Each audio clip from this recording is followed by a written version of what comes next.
बिस्मिल्लाहिर्रहमानिर्रहीम नहमदुहु व नुसल्ली अला मुहम्मद रसूलिल्लाहि करीम।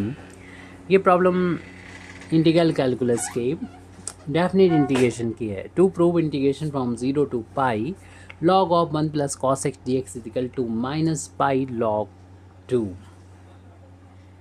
तो सबसे पहले इस लेफ्ट हैंड साइड को हम आई से डिनोट कर लेंगे। इसकी value integration from 0 to pi log of 1 plus cos X है डी एक्स। और फिर उसके बाद हम यहाँ पर कॉस एक्स को हाफ एंगल में कन्वर्ट कर देंगे। Integration from 0 to pi log of cos को हाफ एंगल में बदल लेंगे इस तरीके से कि 1 से 1 कैंसिल हो जाए। तो इसकी वैल्यू होती है 2 cos square x by 2 minus 1। इसके हाफ एंगल की वैल्यू और भी होती है साइन के फार्म में भी। अभी ऐसी वैल्यू रखी हमने कि ब्रैकेट ओपन करने पर देखेंगे प्लस माइनस 1 कैंसिल हो जाएगा। अब जो बचा है उसको यहाँ पर हम नोट कर ले रहे हैं। Integration from 0 to pi log of 2 cos square x by 2 d x. तो अब इसको हम यहाँ पर दो पार्ट में बांट सकते हैं। इंटीग्रेशन लॉग की प्रॉपर्टी का यूज़ करेंगे। लॉग m इंटू एन होता है, लॉग m के साथ भी आ जाएगा और लॉग जो होगा वो n के साथ भी हो जाएगा। तो इस प्रॉपर्टी का हम यहाँ पर यूज़ करेंगे तो integration I is equal to हो जाएगा integration from 0 to pi log 2 के साथ में भी आ जाएगा, यानी इंटू में है 2 प्लस का लॉग यहाँ पर कॉस स्क्वायर एक्स बाई 2 के साथ में भी आ जाएगा और डी एक्स को लास्ट में यहाँ पर लिख देंगे और इंटीग्रेशन को दोनों टर्म पर अप्लाई करेंगे इंटीग्रेशन की लीनियर प्रॉपर्टी का यूज़ करते हुए। तो इंटीग्रेशन यहाँ पर लॉग 2 पर भी आ जाएगा और इंटीग्रेशन यहाँ पर 0 से pi log cos square x by 2 पर भी यहाँ पर अप्लाई हो जाएगा।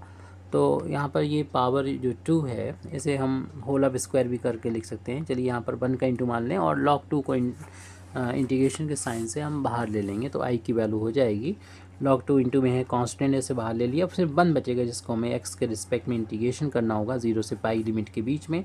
और प्लस हम इसको अगले टर्म को ऐसे दिखा सकते हैं 0 से पाई log ऑफ, इसे कॉस स्क्वायर है तो इसे कॉस एक्स बाई 2 का होल ऑफ स्क्वायर करके भी लिखा जा सकता है। और हम लोग जानते हैं log m की पावर अगर n हो तो ये पावर आगे मल्टीप्लाई कर जाती है, log में log m बचेगा सिर्फ। तो इस प्रॉपर्टी का यहाँ पर यूज़ कर लेंगे तो i की वैल्यू हो जाएगी यहाँ पर log 2 और 1 का इंटीग्रेशन x के रिस्पेक्ट में x आ जाएगा लिमिट 0 टू पाई प्लस यहाँ पर ये प्रॉपर्टी लगाएंगे तो 2 यहाँ शुरू में लिख देंगे integration 0 to pi 2 log of cos x by 2 d x हो गया। पर 2 इंटू में है कांस्टेंट है, इंटीग्रेशन के साइन से बाहर लिख देंगे तो आई इज इक्वल टू हो जाएगा log 2 upper limit minus lower limit कर दी जाएगी यहाँ पर, प्लस 2 को बाहर लिख लिया हमने। Integration from 0 to pi log of cos of x by 2 d x. अब यहाँ पर जो हमारा एक्स बाई 2 है तो उसको हम मान सकते हैं एक्स बाई 2 को t और इस 2 को उधर ले आएंगे तो x बराबर 2 इंटू टी हो जाएगा। और फिर हम डी एक्स के बराबर क्या रखेंगे तो डी एक्स की वैल्यू हो जाएगी 2 बाहर ले लेंगे, t का डिफ्रेंसिएशन डी टी रख दिया जाएगा यहाँ 2 डी टी रख देंगे डी एक्स की वैल्यू। तो i की वैल्यू ये चल रही थी और इसको पाई को शुरू में लिख दें तो पाई log 2 हो जाएगा, प्लस का 2 है वो लिख देंगे। इंटीग्रेशन देखिए लिमिट चेंज हो जाएगी, वेरिएबल चेंज हो गया तो लिमिट चेंज हो जाएगी। t की वैल्यू x बाई 2 के बराबर है और t बराबर जब हम यहाँ पर x बराबर जब 0 रखेंगे तो t की वैल्यू जो होगी वो 0.2 यानी 0 हो जाएगी। अपर लिमिट की बात करें तो t बराबर चूँकि x बाई 2 है, x बराबर जब हम पाई रखेंगे तो t की वैल्यू जो होगी वो पाई अपान में 2 हो जाएगी। तो लोअर लिमिट 0 और अपर लिमिट पाई बाई 2 हो जाएगी। Cos log of cos of, इसको हमने एक्स बाई 2 को t कहा है और बाकी डी एक्स की यहाँ पर वैल्यू होगी 2 डी टी हो चुका है यहाँ पर, ये डी टी लिखा हुआ है। 2 यहाँ से बाहर ले लेंगे तो हमें मिलेगा I is equal to pi log 2 plus 2 यहाँ से बाहर लेंगे तो 2 पहले से 2 इंटू 2 हो जाएगा। Integration 0 to pi by 2 log of cos x log of cos t variable change हो चुका है और डी टी ये आ गया। अगर आपको इसकी डायरेक्ट वैल्यू याद है तो बहुत अच्छा, डायरेक्ट यहाँ पर वैल्यू पुट कर देंगे तो I is equal to pi log 2 plus 2 into 2 4 हो जाएगा। नहीं तो हमें इसको कुछ मानना पड़ेगा, कुछ मान के वैसे करना होगा। तो इसको हम I1 मान लेते हैं और इसे इक्वेशन नंबर 1 डाल के इसकी वैल्यू अगर आपको याद है तो direct minus pi by 2 log 2 रख सकते हैं और नहीं तो हम इसे इक्वेशन नंबर 1 डाल के यहाँ पर छोड़ देंगे और इसको भी और सॉल्व कर लेंगे। इसी तरीके से लंबा सा क्वेश्चन हो जाएगा ये फिर। तो आई इज़ इक्वल टू यानी I1 की वैल्यू हम दोबारा से लिख रहे हैं यहाँ पर। तो I1 इज़ इक्वल टू कितना है, integration from 0 to π/2 log of cos x dx है। तो इसको हम इक्वेशन नंबर अभी डाल देते हैं और इसमें इसी प्रॉपर्टी का 0 टू a f(x) dx इस प्रॉपर्टी का यूज़ करेंगे कि इसमें अप लोअर लिमिट अगर 0 हो तो अपर लिमिट में से x को माइनस कर देते हैं, कोई इफेक्ट नहीं पड़ता है। तो इस प्रॉपर्टी का यहाँ पर यूज़ करेंगे तो I1 ही रहेगा, यानी वैल्यू सेम रहती है।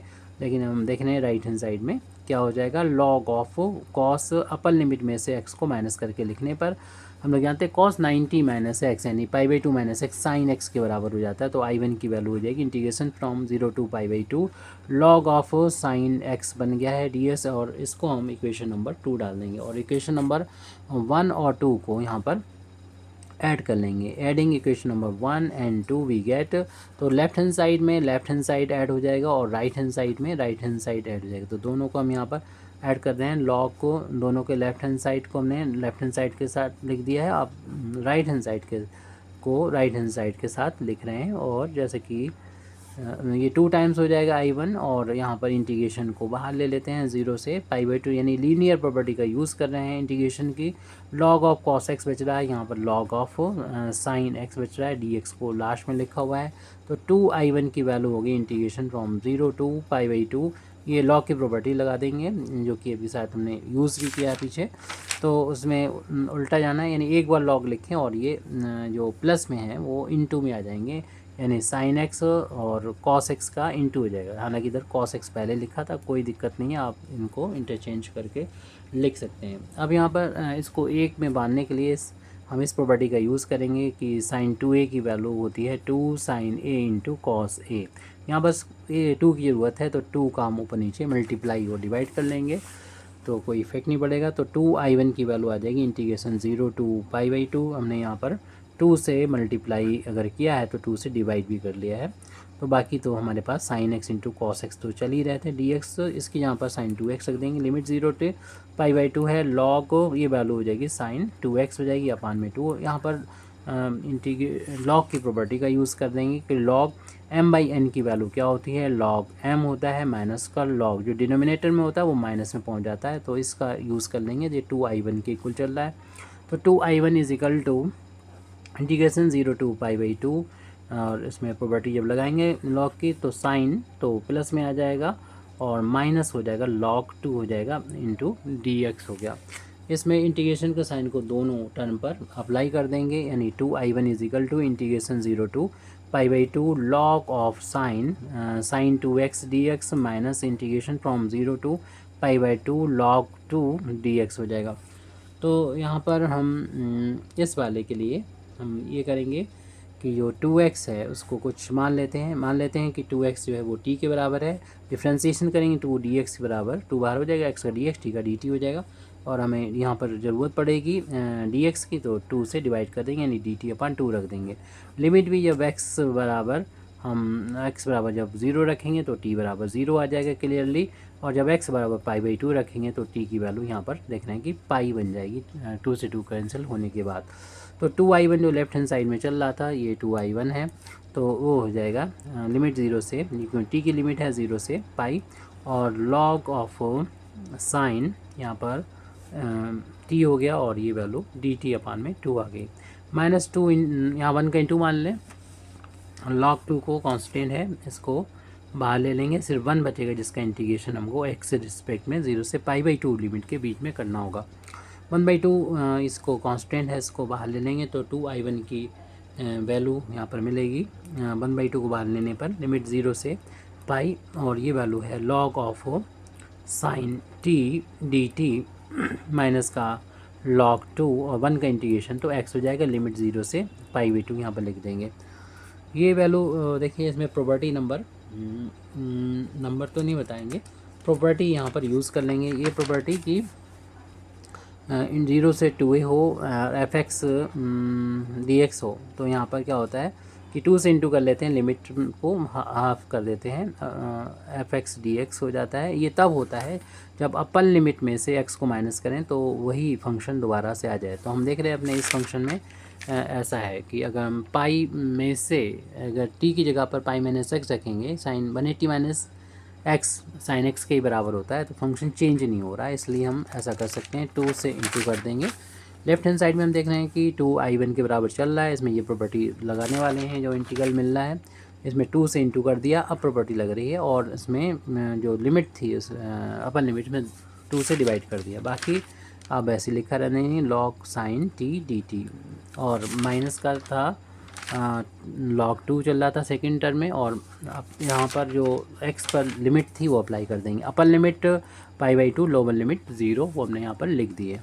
2 से 2 ये कैंसिल कर देंगे, 2i1। और यहाँ पर एक प्रॉपर्टी और होती है कि आपके लिमिट अगर सेम है, फंक्शन सेम है, लॉग है, साइन है, तो वेरिएबल आप चाहे टी लिखें या एक्स लिखें, कोई फ़र्क नहीं पड़ता, एक्स लिख देंगे यहाँ पर।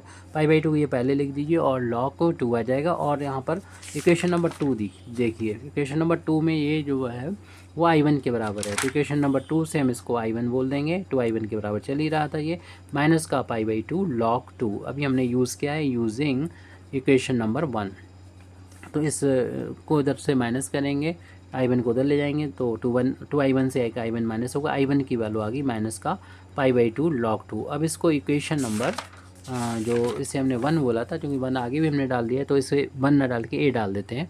इक्वेशन नंबर a में इसकी वैल्यू को पुट कर देंगे, तो इक्वेशन नंबर a में पुट करेंगे वैल्यू, तो इक्वेशन नंबर a में वैल्यू पुट करने पर हमें मिलेगा i बराबर चल रहा था जो कि पाई log 2 था। देख ली इक्वेशन नंबर ए जो डाल 1 था, तो उसे हमने ए में कन्वर्ट कर दिया था, फिर 1 को हमने आगे यूज़ कर लिया है।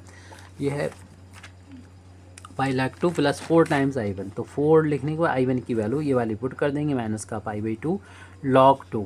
तो ये 2 कैंसिल कर दें 4 को 2 टाइम्स, तो इस तरीके से पाई log 2 मिला है, और ये माइनस का हो गया है 2 टाइम्स पाई log 2। इस तरीके से ये 2 टाइम्स है, ये 1 टाइम्स है, तो 1 टाइम्स बचेगा, क्योंकि बड़ी क्वांटिटी माइनस की है, माइनस का 1 टाइम्स पाई log 2 हो गया।